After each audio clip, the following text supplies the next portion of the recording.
میرے بھائیوں، دوستوں، بزرگوں اور عزیزوں، قیامت کی چوتھی نشانیاں فتنوں کا پیدا ہونا۔ فتنہ کے معنی آزمائش اور پریشانیاں ہے۔ قیامت کے قریب بہت بڑے بڑے فتنے نمودار ہونے کی پیشگوئی جناب نبی کریم صلی اللہ علیہ وسلم نے ارشاد فرمائی ہے۔ حضرت ابو موسیٰ اشعری رضی اللہ تعالیٰ عنہ روایت کرتے ہیں کہ رسول کریم صلی اللہ علیہ وسلم نے ارشاد فرمایا، قیامت کے قریب رات کی سخت اندھیروں کی طرح فتنے نمودار ہوگی۔ اس وقت جو صبح مومن رہے گا شام کو کافر ہو جائے گا، اور جو شام میں مومن ہوگا صبح کو کافر ہو جائے گا۔ اس دن جو بیٹھا رہے گا کھڑے ہونے والے سے بہتر ہوگا، اور چلنے والا بھاگنے والے سے بہتر ہوگا۔ اس لیے تم اپنی نیزوں کو توڑ دو اور کامان کے تاگے کھول دو اور تلواروں کو پتھروں پر مار دو۔ تم میں اگر وہ داخل ہو گیا آدم کے دو بیٹوں میں جو بہتر تھا اس کی طرف ہو جائے۔ یہ حدیث امام ابن ماجہ اور مستدرک حاکم میں موجود ہے۔ بیٹھنے والے کا مطلب یہ ہے کہ اپنی زمانے میں جو فتنہ نکلے گا اپنی جگہ چھوڑ کر اس کی طرف نہ جانا۔ کھڑے ہونے کا مطلب فتنوں کو ابھارنے والا، بھاگنے والے کا مطلب فتنوں کی طرف تیزی سے چلنے والا۔ بھاگنے کا مطلب فتنوں کی طرف تیزی سے چلنے والا۔ تم میں سے کسی کے پاس وہ فتنہ پہنچ جائے تو آدم علیہ السلام کے دو بیٹوں میں بہتر کی طرف ہو جائے۔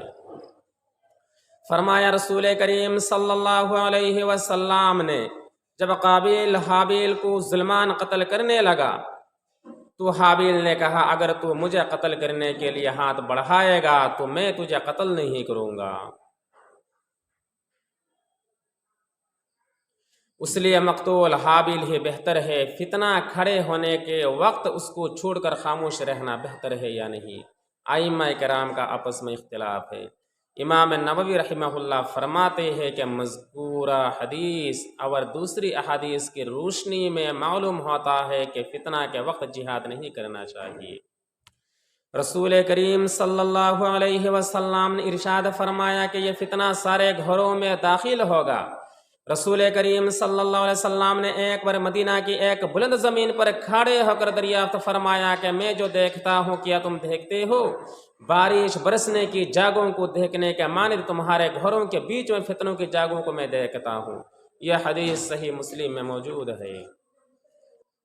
فتنہ مشرق کی طرف سے نکلے گا۔ ایک بار حضرت سالم بن عبداللہ بن عمر رضی اللہ تعالی عنہ نے عراق کے لوگوں کو نصیحت کرتے ہوئے فرمایا، اے عراق والو، تم لوگوں کے بڑے گناہوں کو کرتے وقت میں چھوٹے گناہوں کے بارے میں سوال نہیں کروں گا۔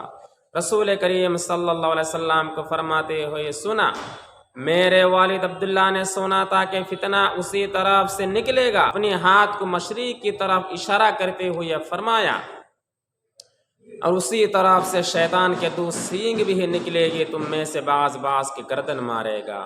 صحیح مسلم میں یہ حدیث موجود ہے۔ حضرت ابن حجر رحمہ اللہ فرماتے ہیں کہ سب سے پہلا فتنہ مشرق سے نکلتا تھا۔ حضرت ابن حجر رحمہ اللہ فرماتے ہیں کہ سب سے پہلا فتنہ مشرق سے نکلا تھا اور وہ مسلمانوں کے درمیان اختلاف کا سبب بن گیا۔ عراق کے علاقہ ہی سے خوارج، شیعہ، روافض، باطنہ، فرقہ قدریہ، جہمیہ، معتزلہ فرقہ پیدا ہوئی۔ حضرت حذیفہ رضی اللہ تعالی عنہ فرماتے ہیں کہ میں نے رسول کریم صلی اللہ علیہ وسلم سے پوچھا، اس سے پہلے جو برائیاں تھی کیا اس طرف کی برائیاں ان بھلائیوں کے بعد بھی پیدا ہوں گی؟ جناب نبی کریم صلی اللہ علیہ وسلم نے فرمایا ہاں۔ پھر میں نے پوچھا اس سے بچنے کا کیا طریقہ ہے؟ آپ نے فرمایا تلوار۔ پھر میں نے پوچھا تلوار کے بعد بھی اور کچھ باقی ہے؟ آپ نے فرمایا گمراہی کی دعوت دینے والے پیدا ہوں گی۔ زمین پر اللہ تعالیٰ کا ایک خلیفہ تمہارے پیٹھ کو کوڑے مار کر تمہارے مال چھین لے گا، اس کے لیے بھی تم موقع دے دینا، ورنہ تم ایک درخت کے جڑ کو کاٹتے ہوئے مر جانا۔ یہ حدیث ابو داؤد میں موجود ہے۔